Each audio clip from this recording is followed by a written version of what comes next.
بسم اللہ الرحمن الرحیم رب زدنی علما۔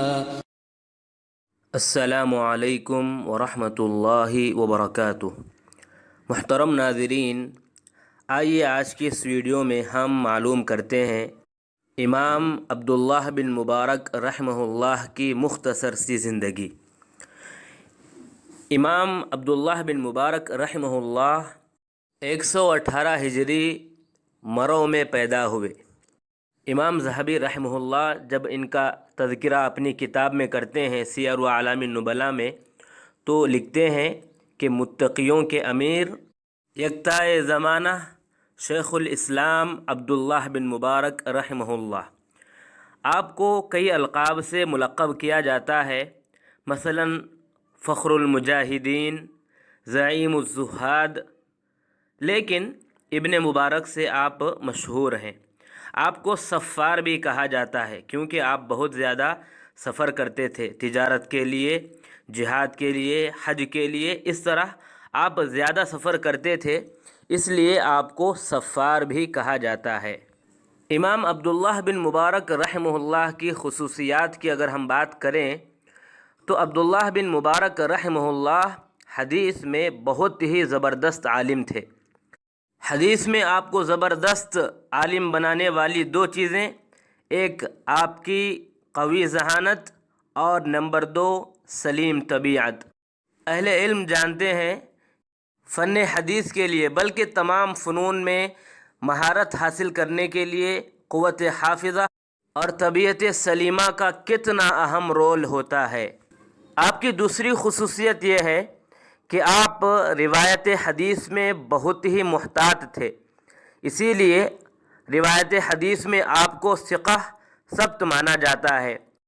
یہی وجہ ہے کہ کتب احادیث کے جتنے بھی مؤلفین ہیں، تمام مؤلفوں نے آپ کی روایتوں کو اپنی کتابوں میں ذکر ضرور کیے ہیں، بلکہ امام بخاری رحمہ اللہ اپنی کتاب میں آپ کی روایتوں کو، یعنی امام عبداللہ بن مبارک رحمہ اللہ کی روایتوں کو ذکر کیے ہیں۔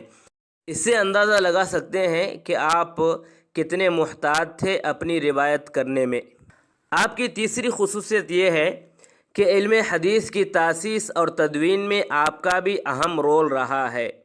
آپ کی چوتھی خصوصیت یہ ہے کہ آپ فقہ کے مجال میں بھی سید مانے جاتے ہیں، یعنی بہت زبردست عالم مانے جاتے ہیں، کیونکہ آپ نے جو تعلیم حاصل کی ان میں بڑے بڑے ائمہ ہیں، امام مالک رحمہ اللہ، سفیان ثوری رحمہ اللہ، اس طرح کے بڑے بڑے ائمہ اور علماء کرام موجود ہیں۔ یہی وجہ ہے کہ آپ فقہ کے بھی بڑے زبردست ماہر مانے جاتے ہیں۔ پانچویں خصوصیت یہ ہے کہ آپ لکھنے میں بڑے زبردست ماہر تھے، کیونکہ بچپن ہی میں آپ فن کتابت کو سیکھے تھے، اسی لیے آپ کتابت میں بھی بہت زبردست ماہر تھے۔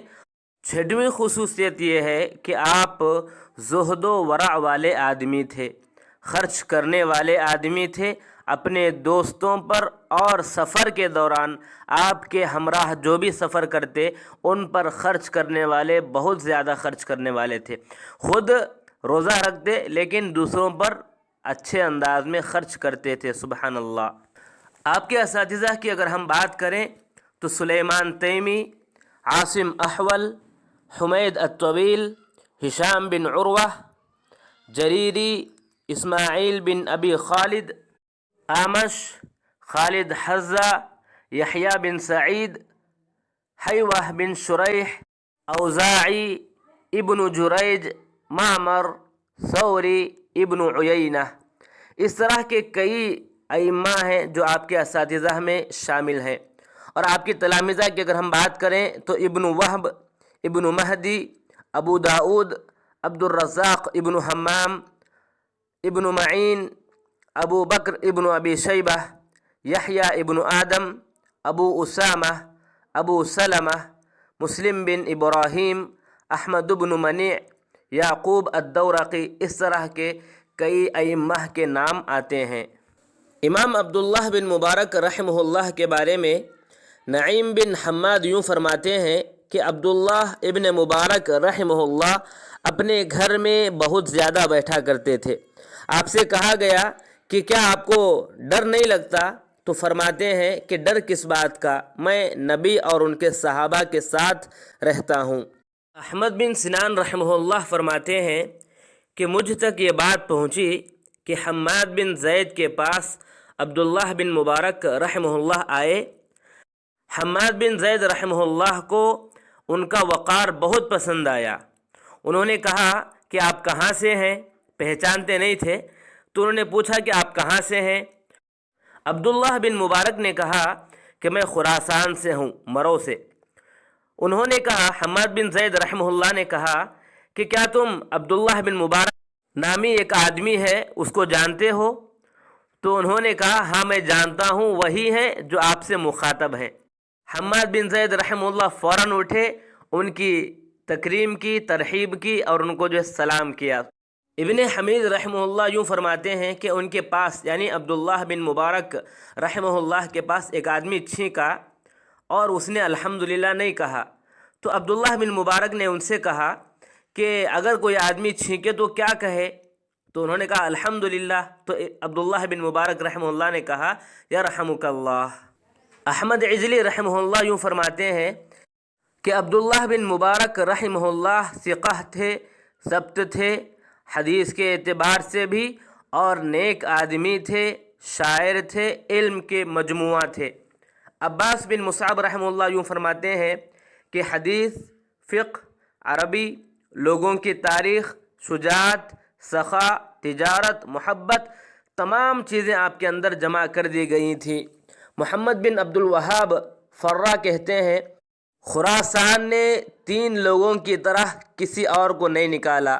نمبر 1 ابن المبارک، نمبر 2 نضر ابن شمیل، نمبر 3 یحییٰ ابن یحییٰ۔ یحییٰ بن آدم رحمہ اللہ یوں فرماتے ہیں کہ جب مجھے دقیق مسائل چاہیے ہوتی اور ان کو میں ابن مبارک رحمہ اللہ کی کتابوں میں نہ پاتا تو میں بہت مایوس ہو جاتا۔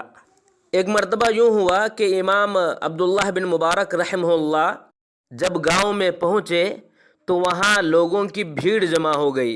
لوگ جوتے اور چپل چھوڑ کر آپ سے ملنے کے لیے آ گئے، اور لوگوں کے آنے کی وجہ سے اتنی بھیڑ ہو گئی کہ وہاں کا ماحول غبار آلود ہو گیا۔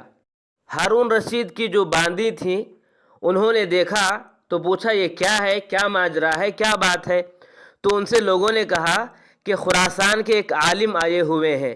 تو انہوں نے کہا کہ واللہ یہ اصل میں بادشاہ ہیں، نہ کہ ہارون رشید، کیونکہ ہارون رشید کو لوگوں کو جمع کرنے کے لیے پولیس اور مددگاروں کی ضرورت پڑتی ہے۔ یہاں پر دیکھیں بغیر مدد کے، بغیر پولیسوں کے یہاں پر لوگ جمع ہو چکے ہیں۔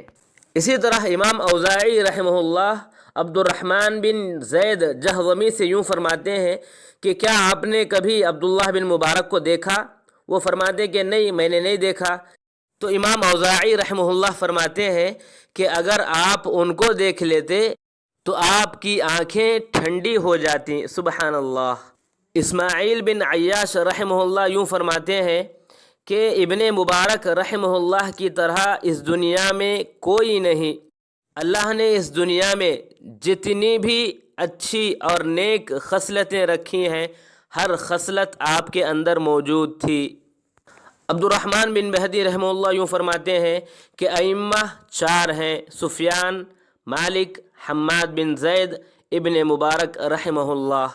یہ مختصر باتیں ہیں، ورنہ اگر آپ سیر و اعلام النبلاء اگر دیکھیں گے تو اس میں امام ذہبی رحمہ اللہ نے مکمل تفصیل کے ساتھ آپ کی زندگی کو بیان کیے ہیں، اور آپ کے اقوال حکمت کو بھی بیان کیے ہیں، آپ کے اشعار کو بیان کیے ہیں، اور آپ کے بارے میں کئی واقعات بیان کیے ہیں۔ اگر آپ مزید چاہتے ہیں تو سیر و اعلام النبلاء کی طرف آپ رجوع کر سکتے ہیں۔